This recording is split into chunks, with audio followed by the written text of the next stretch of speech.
La psychologie sociale s'intéresse aux interactions entre les gens et aux techniques d'influence. Plusieurs études en psychologie et en sociologie se sont penchées sur les questions de séduction et de drague.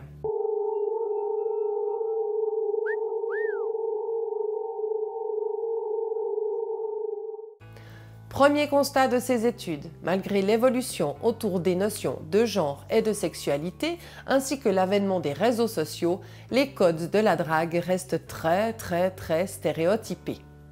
L'un mène la danse et l'autre suit. Chez les couples hétérosexuels, c'est à l'homme que revient ce rôle de leader. Il doit faire le premier pas et se montrer actif. La femme, elle, reste souvent en retrait, hésite et résiste. C'est d'ailleurs autour de ce jeu action et résistance que se construit souvent, indépendamment de la sexualité, la séduction entre deux personnes.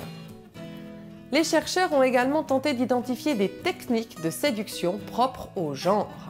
En voici quelques-unes. La flatterie. Hommes ou femmes, nous adorons les compliments. Mais attention à la dose de flatterie. Si vous en faites trop ou trop peu, cela peut faire fuir votre partenaire. Observez donc bien ses réactions. 2. La politesse et les bonnes manières. Oubliez la vulgarité. Mesdames, ces messieurs sont attirés par des femmes adoptant un vocabulaire élégant, doux et soigné.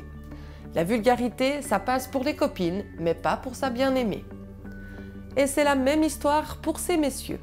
Ces dames aiment les gentlemen qui les traitent avec attention, prévenance et qui montrent qu'ils sont bien élevés. 3. La créativité. Vous êtes un peu artiste? Eh bien tant mieux.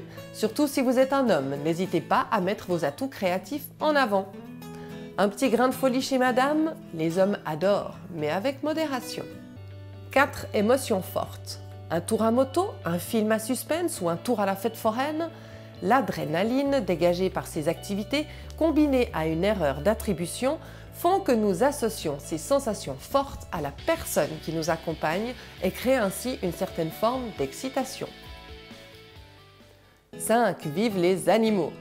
Les femmes qui souhaitent fonder une famille cherchent des hommes qui ont déjà des traits du bon papa, responsables et attentionnés. Les hommes qui aiment les animaux domestiques et s'en occupent de manière responsable et avec douceur sont pour les femmes les parfaits candidats. Dis-moi comment tu t'occupes de ton chat et je te dirai quel papa tu es.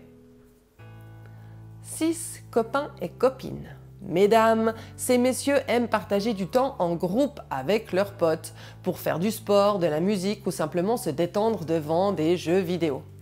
Faites-vous une raison. Si vous souhaitez plaire à votre homme, passez du temps avec ses potes et participez un peu à leurs activités. 7. L'imitation. Vous prenez votre verre pour boire et elle fait de même en même temps. Vous prononcez les mêmes mots ou phrases en même temps. Eh bien, c'est bon signe.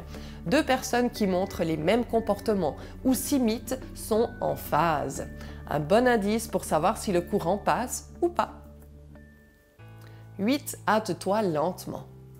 Toucher l'autre pour se rapprocher physiquement doit se faire avec délicatesse et parcimonie.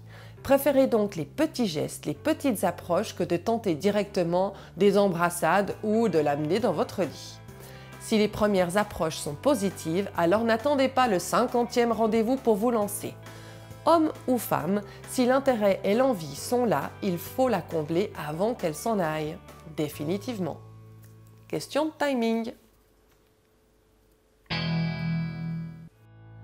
Il est évident que chaque relation est différente et se construit de manière différente. Ces quelques recherches donnent des pistes, mais en rien des recettes magiques. L'amour reste parfois bien mystérieux et c'est peut-être bien ainsi. À bientôt pour un nouveau décryptage sur Psychose.